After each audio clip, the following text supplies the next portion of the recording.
அஸ்ஸலாமு அலைக்கும். உங்கள் பி மாஸ்டர் சமையல் எல்லோரும் எப்படி இருக்கீங்கப்பா? நல்லா இருக்கீங்களா? நாங்கள் நல்லா இருக்கோம், நீங்கள் நல்லா இருக்கணும். இப்போ நம்ம என்ன பண்ணோம்னா, இப்போ வந்து சீசன் வந்து துவரம்பருப்பு சீசன் காயாக கிடைக்கும். அது பீன்ஸ் மாதிரி இருக்கும், அது பார்க்கறதுக்கு விதை பெருசு பெருசாக இருக்கும். அந்த காயில் வந்து இப்போ நம்ம பொரியல் பண்ண போகிறோம். எப்படி வாங்க பார்க்கலாம். அந்த காயை வந்து நம்ம என்ன பண்ணிட்டோன்னா தோல் நீக்கிட்டோம். இப்படி இருக்குது பார்த்தீங்களா? இப்போ குக்கரில் போட்டு தோலோடி போட்டு கூட நீங்கள் குக்கரில் போட்டு உப்பு போட்டு வேக வச்சு எடுத்துடலாம். இப்போ நம்ம இப்படி போடலாம்.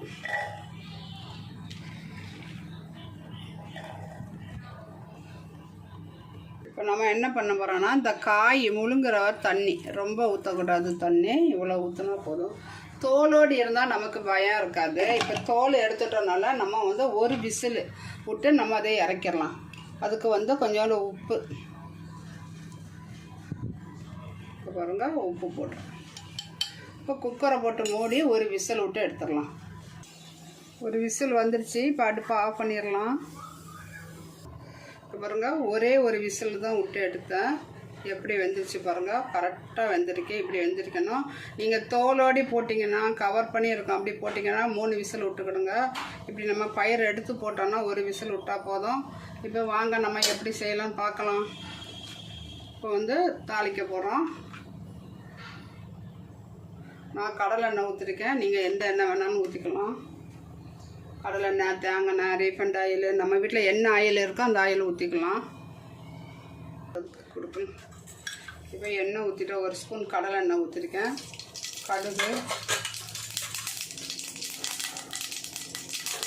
ஜீரகம், கடலைப்பருப்பு,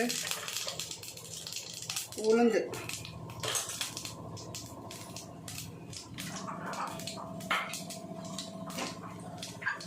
ஒரு பச்சை மிளகா,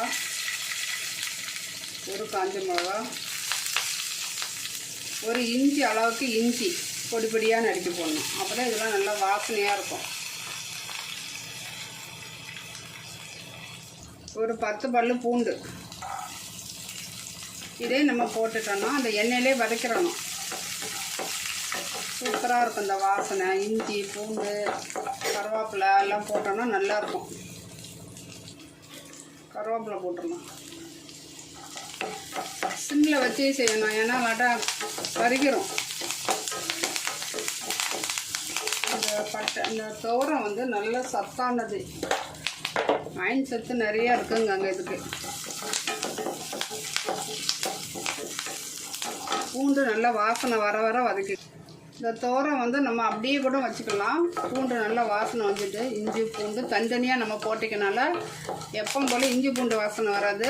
நல்ல வேறு மாதிரி நல்ல டேஸ்ட்டாக நல்ல மணமாக இருக்குது. இப்போ இது தனியாகவும் செஞ்சுக்கலாம். இது கூட உருளைக்கிழங்கு போட்டு செஞ்சுக்கலாம்.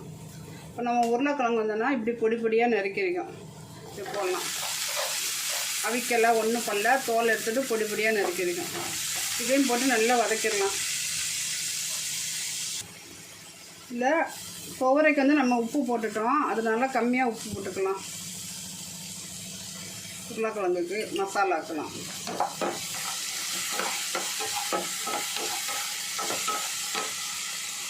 இந்த உருளைக்கிழங்கு கூட சாம்பார் வெங்காயம் போட்டோன்னா நல்லாயிருக்கும். சின்ன வெங்காயம் போட்டுக்கலாம், பெரிய வெங்காயம் இருந்தால் நம்ம ஊரில் என்ன பொருள் இருக்கோ அதை வச்சு நம்ம செஞ்சுக்கலாம். இதை நல்லா வதக்கலாம். இப்படி கொஞ்சம் மூடி வச்சுட்டோம்னா அந்த உருளைக்கிழங்கு வந்து நல்லா வெந்துடும். இது கூட நம்ம என்ன போட போகிறோன்னா கொஞ்சோண்டு மஞ்சத்தூள், ஒரு 2 ஸ்பூனுக்கு 1/4 ஸ்பூனு. காரம் வேணும்ல, நம்ம பச்சை மிளகா போட்டிருக்கேன், காஞ்ச மிளகா போட்டிருக்கேன். இருந்தாலும் நமக்கு இது காரம் இருந்தால் தான் நல்லாயிருக்கும். இந்த ஸ்பூனுக்கு 1 ஸ்பூனு மிளகாத்தூள். இதை நம்ம என்ன பண்ணோம், நல்லா பச்சை வாடை போக வர அப்படியே நம்ம மூடி வச்சிடலாம். இப்போ இது கூட நம்ம அவிச்சு வச்ச துவரப்பருப்பு போட்டுடலாம். துவரை நல்லா இப்போ தான் உப்பு காரம் எல்லாமே இந்த மசாலாலாம் பிடிக்கும். இது வந்து துவரை மசாலா, இது பேர். நம்ம பொரியல் கூட சொல்லிக்கலாம். இப்போ ஒரு 4 ஸ்பூன் தேங்காய். உங்களுக்கு தேங்காய் வேணும் விருப்பம் இருந்தால் போட்டுக்கிடுங்க, இல்லாட்டா வேண்டாம். என் சேனலுக்கு சப்ஸ்கிரைப் பண்ணுங்கள். யாரெல்லாம் சப்ஸ்கிரைப் பண்ணலையோ அவங்கெல்லாம் சப்ஸ்கிரைப் பண்ணுங்கள். அது மூடி வச்சிடலாம். இந்த உப்பு காரம் எல்லாம் துவரையில் பிடிக்கணும்ல. நம்ம ஃபஸ்ட்டு ஒரு 2 கரண்டி போட்டால் இப்போ 2 கரண்டி. கொஞ்சோண்டு பெருங்காயம் பிடிச்சிருந்தா பெருங்காயம் போடுங்க, இல்லாட்டா கரம் மசாலா மட்டன் மசாலா வேணால் போட்டுக்கலாம். இது வந்து சூப்பராக இருக்குங்க இந்த காய். நீங்களும் இதே மாதிரி செஞ்சு சாப்பிட்டுட்டு எப்படி இருக்குன்னு சொல்லி கமெண்ட் பண்ணுங்கள், லைக் பண்ணுங்கள், ஷேர் பண்ணுங்கள், சப்ஸ்கிரைப் பண்ணுங்கள், பக்கத்தில் இருக்க பெல் பட்டனை கிளிக் பண்ணுங்கள். அப்போ தான் நான் போடுற டிஷ்ஷை வந்து நீங்கள் உடனுக்குடனே பார்க்கலாம். ஃபஸ்ட்லேருந்து லாஸ்ட் வரை பாருங்கள் என் சேனலில் நான் போடுற டிஷ்ஷு. கொஞ்சம் உப்பு பத்தாத மாதிரி இருக்குது, போட்டுக்கலாம். உப்பு வந்து அவங்கவுங்களுக்கு சில பேர் அரை உப்பு தும்பாங்க, சில பேர் 3/4 உப்பு தும்பாங்க, சில பேர் ஃபுல்லாக உப்பு தும்பாங்க. பாருங்க ரெடி ஆயிடுச்சு. இப்போ நம்ம மல்லித்தலை போட்டுருவோம். அடுப்பை ஆஃப் பண்ணிவிட்டு மூடி வச்சிடலாம். சூப்பரான துவரை பொரியல் இல்லாட்டா துவரை மசாலா. நீங்கள் தனி மிளகாத்தூள் வேண்டாம் போட்டுக்கலாம், வேண்டாம்னு விட்டுக்கலாம். பச்சை மிளகாய் எல்லாமே காரசாரமாக இருக்குது. இதேமாரி நீங்கள் செஞ்சு சாப்பிடுங்க. துவரம் இல்லை, யாருக்கெல்லாம் குழம்பு வைக்க வேணுமோ சொல்லுங்கள், நான் துவரம் குழம்பு வச்சு காட்டுறேன்.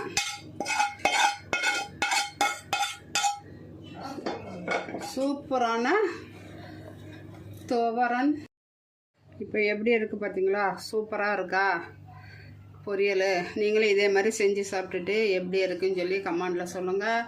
அப்புறம் வந்து யாருக்கெல்லாம் வந்து இந்த துவரல்ல குழம்பு வேணுமோ கமெண்டில் சொல்லுங்கள். நான் வந்து குழம்பு வச்சு வீடியோ போடுறேன்.